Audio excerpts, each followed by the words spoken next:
This keyboard created the best Osu play in history. And here's why you can use it to your advantage. For only $80, this keyboard blew my mind.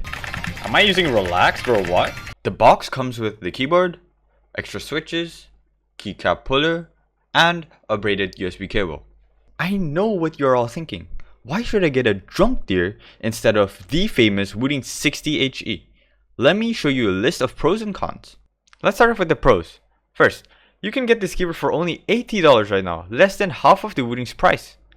Second, it is also compatible with Cherry MX springs, and I personally used Cherry MX black springs when I was using this keyboard.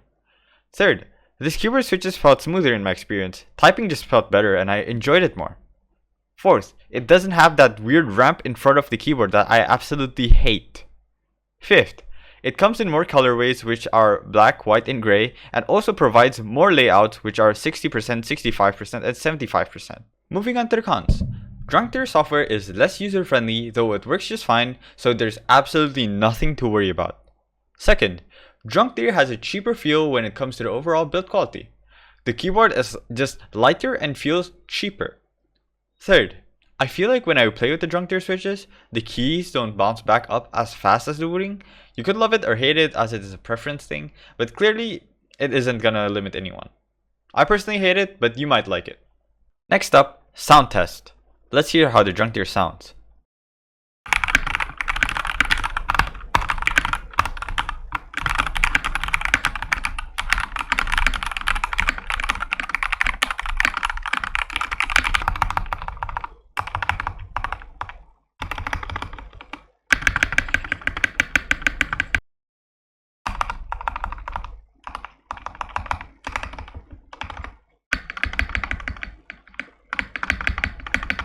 Sounds pretty good, doesn't it?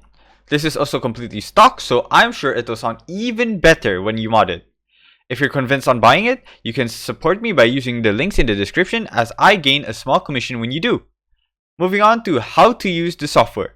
So this is where you can set up your keyboard. At drunkdeer-antler.com, you can press connect keyboard, and then DrunkDeer G60 paired connect. So basically turbo mode is like Tycoon mode in Wooting. It minimizes latency at the cost of your RGB effects of your keyboard being disabled. Your keyboard will be left in a static color, though it is so worth it for games like Osu, where timing of your clicks matter a lot. Rapid trigger mode though is the best part. Rapid trigger basically makes it that there isn't a fixed reset point and it's dynamic to the sensitivity you put. This is game breaking in Osu because sometimes you don't lift your finger high enough off the key and then you press it down again. It doesn't register because you did not past the reset point. So this feature basically forgives you for not having the best technique when tapping. In the middle, you can change the actuation point. On the right, you can switch the sensitivity of the rapid trigger. The downstroke sensitivity is the distance needed to count it as a key press, and the upstroke is the distance needed lifted to count as a release of the key. I personally use 0.8 actuation point and 0.4 for both downstroke and upstroke. After you set these, you press save to keyboard and then you can close the site and you can go back to playing. Conclusion. So, is this DrunkDeer keyboard worth for purchase? In my opinion, yes, it is.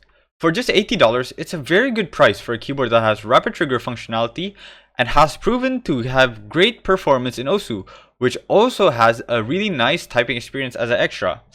In my opinion, it's better to type on this keyboard compared to the Wooting G60. However, if you already have the Wooting, I don't see much reason to buy this keyboard, as the Wooting is way more than good enough for your gaming needs, though if you have extra money and want to give it a try, I don't see why not. That's all I have to say. Sorry if this review was not the best quality, as it is my first time on making a video like this and also editing it myself. While figuring out things is pretty hard, please comment on what could be improved and don't forget to smash that like button and subscribe. Bye bye.